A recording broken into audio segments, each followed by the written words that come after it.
Good morning, Bimblers. And you join me at Salford Quays. We're doing a Salford Bimble today. I think it's going to have a little bit of a political slant, looking at the big book of Bimble. Anyway, let's stop messing about and let's Bimble.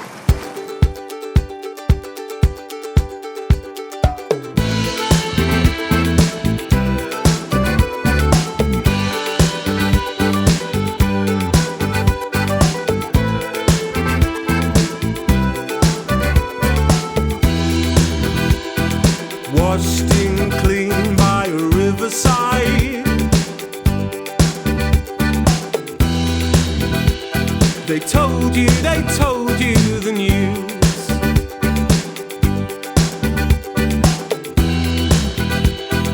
Kept so cold in the blackest tide.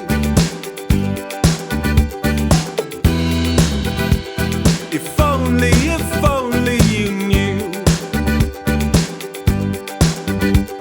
I've heard what they've said, ignored what I read, and looked to the bright side. So here's to the bad times, forgotten in good lives. I won't let you down. I'll take off my shoes and dance to the good news. Broken smiles, well, they won't turn it round. So take off your shoes and dance to the good news.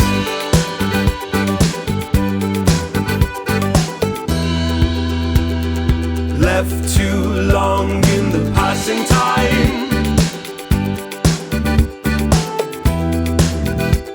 You know what you know to be true. The cagoul's off again, Bimblers.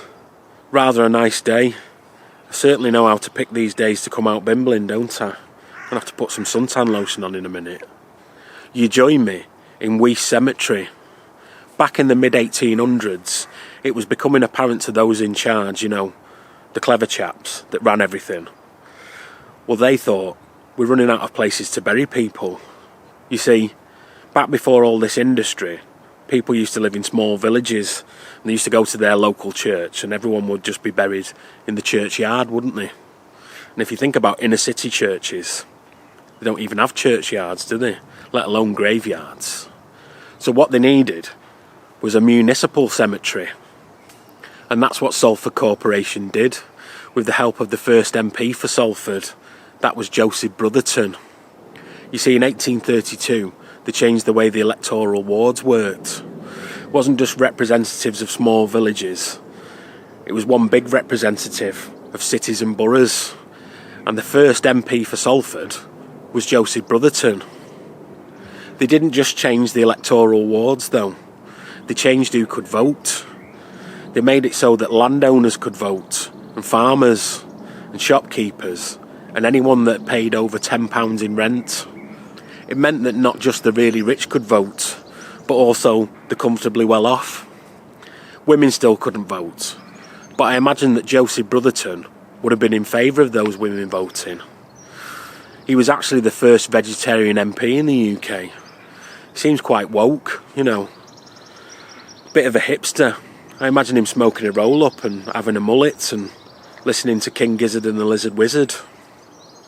Not only was he the first vegetarian MP in the UK and the first MP for Salford, but he was also the first person buried here at Weaste Cemetery, because it was all his idea. And because it was all his idea, he has to have the biggest monument, doesn't he? It's right massive. He's not the only famous person to be buried here at Weaste Cemetery, though. You've got one of the Busby Babes, one of the Man United players that died in the Munich air disaster. That would be Eddie Coleman. Can't seem to find his grave. But I did find the grave of Charles Halley. He started the Halley Orchestra. That's the orchestra that used to play at the Free Trade Hall in Manchester. They now play at the Bridgewater Hall. It's all very cultured here in Salford, you know. Dim-lit scenes of a better life. Spoken in loud tones to you.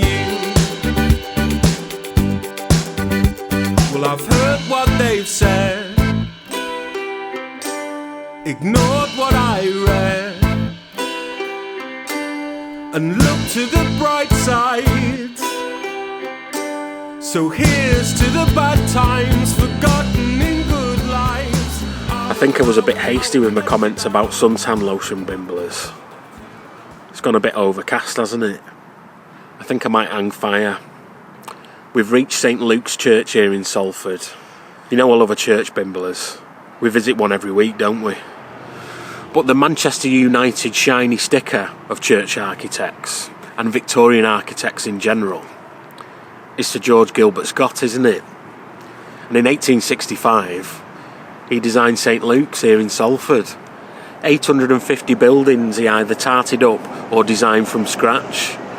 500 churches and 39 cathedrals. You'd think they'd all be down in London in the big smoke, but we find them everywhere, don't we, Bimblers? We went to one last week in Rill, didn't we? As a callback to Weaste Cemetery, the organist here from 1947 up until 2006 was a Mr. Chadwick, a Mr. Eric Chadwick. He was also the organist for the Halle Orchestra, and he used to run the choir as well. And being that we're talking about politics in all of our portages today, Bimblers, on the 18th of February 1879, an Emmeline Goulden married a Richard Pankhurst to become Emmeline Pankhurst here at St Luke's Church. Emmeline Pankhurst was the suffragette that got women the vote in 1918. She's the world's most famous feminist. She was listed as one of the 100 most influential people of the 20th century, according to Time magazine. Not bad for a lass from Moss Side. Life was left alone in days that felt so long. Being on our own was irresistible. Thoughts kept to myself, shared with someone else, silently replied to most inaudible. Quiet imagination running away with me. Secret. And so we reach Langworthy Park, aka Chimney Pot Park. Why is it called Chimney Pot Park? Well, it's slightly raised, so all you can see is the tops of the houses and the chimney pots. It hasn't always been a park. It used to be a reservoir, Highfield Reservoir, but it wasn't one of those reservoirs where you dig down. It was one of them that you build up. Back in 1871, the Salford Corporation struck up a deal with the Manchester Waterworks Committee to supply Salford with an amount of water every day. They would have to pay for that amount of water, whether they used it or not. So the Salford Corporation thought, if we're going to pay for it, we're going to have it. We're not just going to give the money to Manchester and let them keep the water. So they built some reservoirs, and they built this one here, Highfield Reservoir, aka Liverpool Road Reservoir. In 1903, they struck up a new deal with the Manchester Waterworks Committee, which meant that the water was metered. They'd only pay for what they used. So they didn't need a reservoir anymore. But what do you do with it? Well, at first, they were going to turn it into a boating lake, just what Salford needs. They spent £2,500 on converting it from a reservoir to a boating lake. And then they changed their mind. They just wanted a normal park with a bowling green and a playground and all that kind of stuff. So they spent another £9,500 on pumping out all the water and filling it up with dirt. And it's a very lovely park. It's quite curious looking down on everyone's houses. If you watch classic Coronation Street on ITV3, like me and Mrs. Bimble, you may have seen a few weeks back, Sunita came to meet her estranged family here at Chimney Pot Park. But they didn't turn up. She just sat on the bench getting soaking wet in the rain. Anyway, I was watching that with Mrs. Bimble going, that's Chimney Pot Park, that's Chimney Pot Park. But it's not the only park around here, you know. There's another one, just round the corner. Let's Bimble. Sometimes it was nice for a change. Make believe this wasn't so strange. I'm telling you my secrets again. Imagine that you're still here with me. Imagine just how good that could be. I'm telling you my secrets again. I know it's just pretend, but I'm telling you my secrets again.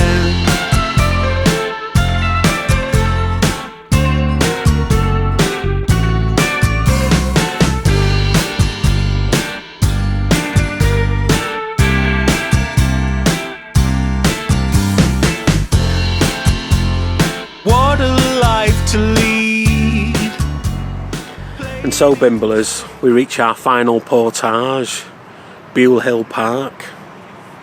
Just like Weaste Cemetery, Salford Corporation commandeered a little bit of Buile Hill Park to bury some people. That happened back in 1590 because of the plague. At the intersection between Weaste Lane and Eccles Old Road would have been a plague pit. Between 1825 and 1827, a big mansion was built here for a fella by the name of Sir Thomas Potter. He was the first mayor of Manchester, and he made a lot of money in the cotton industry. He was a member of an exclusive club called the Portico Library in Manchester. It's still there. Some of its previous members were John Dalton, Sir Robert Peel, and Eric Cantona. Sir Thomas Potter wasn't content with just being part of one exclusive club though. He had to have another exclusive club within the exclusive club, a club that he called his Little Circle.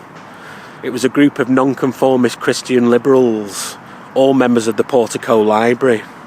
They would all get together to bring about change in Manchester and Salford and the surrounding areas, and sway political opinion, and even set up a newspaper, the Manchester Guardian, or as we call it today, The Guardian. That was officially founded by a John Edward Taylor, but John Edward Taylor was a member of the Little Circle and a member of the Portico Library. Other members of the Little Circle were Thomas Potter's brother, Richard Potter. He was the MP for Wigan. And a fella by the name of John Shuttleworth, not the one you're thinking about, not the fella from the Yorkshire Tea adverts. And another fella by the name of Joseph Brotherton, the UK's first vegetarian MP and the first person to be buried at Weaste Cemetery. Sir Thomas Potter had all of his influential friends, and he was a member of 2 exclusive clubs. He had all of his money from the cotton industry. He was the first mayor of Manchester, and he'd been given a knighthood. So if he was having a mansion built, it had to be designed by a leading architect of the day. Someone like Charles Barry, the fellow that designed the Houses of Parliament. Unfortunately, they're doing some building work to the house today, and it looks like they'll be doing it for the next few weeks. So maybe sometime next year when they've finished it off, we'll come back and have a look, shall we? We can do that, you see. It's no longer a private estate. As of 1902, Salford Corporation bought it, so you didn't have to be a posh lad to come to Buile Hill Park. You could be a scruffy bugger like me. Apparently Ellis Lowry used to come and walk around it, and he used to paint matchstalk men and matchstalk cats and dogs. So he knew about scruffy lads as well.